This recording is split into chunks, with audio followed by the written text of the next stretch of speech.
येणाऱ्या काळामध्ये तुम्हाला कसा नगरसेवक पाहिजे? आम्हाला नवीन चेहऱ्याचा पाहिजे, आम्हाला जुन्या नको. आम्ही बरंच जुन्याचं पाहिलं पण त्यांनी काहीच केलं नाही आमच्यासाठी. दड लाईट नाही दिवाळीच्या वेळेस टाकत ना, नाल्या काढत नाही. नेहमी पाणी व्यवस्थित येतंय, समजा 8 दिवसाला येतंय, पण यांना लाईटाची याची सोयच नाही नाल्याची. सर, येणाऱ्या काळामध्ये तुम्हाला भावी नगरसेवक म्हणून कोण पाहिजे? आम्हाला विलास भिंगारे भविष्य पाहिजे ना आम्हाला गल्लीमध्ये. आणि घोडे साहेब आमचे कार्यकर्ते चांगले आहे, रत्ना पारखे बी चांगले आहे.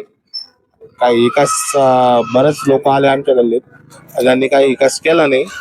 डीपी उघडी ठेवलेली, डीपी उघडी ठेवल्यामुळं गट्टा जास्त झालेला आहे, रोड पण जास्त झाले. म्हणजे रोड असे कमी केलेले पण एकदम फुटले रोड लई झाले.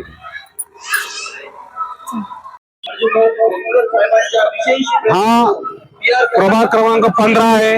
हा प्रभागाने जालना शहराला नगर परिषद अस्तित्वात असताना नगर अध्यक्ष या प्रभागाने दिलेला आहे.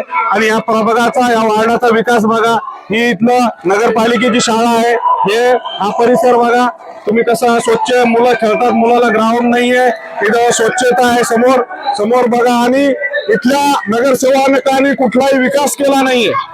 इथला शाळेचा प्रश्न असेल, पाण्याचा प्रश्न असेल, आरोग्याचा प्रश्न असेल, कुठेही इथल्या मतदाराला त्यांनी म्हणजे न्याय देण्याचा प्रयत्न केलेला नाही. त्यामुळं श्रद्धेय बाळासाहेब आंबेडकर यांच्या नेतृत्वामध्ये आम्ही प्रभाग 15 मध्ये वंचित बहुजन आघाडीचे उमेदवार दिले. त्याच्यात सरिताताई सचिन घोडे, संगीताताई विलास भिंगारे आणि रणजित विश्वनाथ रत्नपारखे हे तरुणदार उमेदवार आम्ही दिलेत.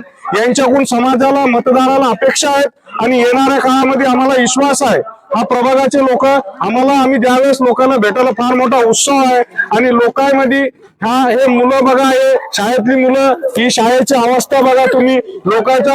लोकांचा या ठिकाणी फार मोठा प्रतिसाद वंचित बहुजन आघाडीला आहे. वंचित बहुजन आघाडीला येणाऱ्या काळामध्ये नक्कीच या प्रभागामधून वंचित बहुजन आघाडीचा आमचे सर्व नगरसेवक निवडून येतील ही अपेक्षा करतो, विश्वास करतो. धन्यवाद. सर, येणाऱ्या काळामध्ये तुम्हाला कसा नगरसेवक हवाय? आम्हाला वंचित बहुजनच नगरसेवक पाहिजे. मागच्या नगरसेवकांनी कुठलंही काम केलेलं नाही, आतापर्यंत कुठलंच काम झालं नाही. आमचं वार्ड म्हणजे एकदम बेशिस्त झालेलं आहे. पाण्याच्या टाकीमध्ये माणूस मेला, त्याला कमीत कमी 2 दिवस तर कोणी काढलंच नाही. आणि हा नगरसेवक म्हणजे आमचा एकदम तडफदार पाहिजे आणि आम्हाला हेच पाहिजे. आमची मनातून सगळ्या गल्लीची इच्छा आहे. काय प्रभाग 15 मधून बोलते. आमच्या गल्लीमध्ये लाईटची व्यवस्था नाही आणि जेणेकरून रोजच्या लागणारे जे पाणी वगैरे आहे त्याची स्वच्छता नाही. आणि जुन्या नगरसेवकांनी काहीच विकासाची कामे केली नाही. त्यामुळे आम्ही आता सरिताताई घोडे यांना नवीन संधी देणार आहे आणि त्यांनाच निवडून आणणार आहे, जेणेकरून विकासाची कामं तरी होतील. मावशी, मागील नगरसेवकांनी तुमची आतापर्यंत काय काय काम केले? मागील नगरसेवकाने आमच्याकडे नाल्याचे वगैरे काहीच केलेलं नाही. पाणी पण आमचं 8-10 दिवसाला येतंय. पुन्हा मुलांची शाळेची व्यवस्था नाही बरोबर. मुलं खूप लांब जाते आमची. सर, तर येणाऱ्या काळामध्ये तुमच्या प्रभागामध्ये तुम्हाला नगरसेवक म्हणून कोण पाहिजे?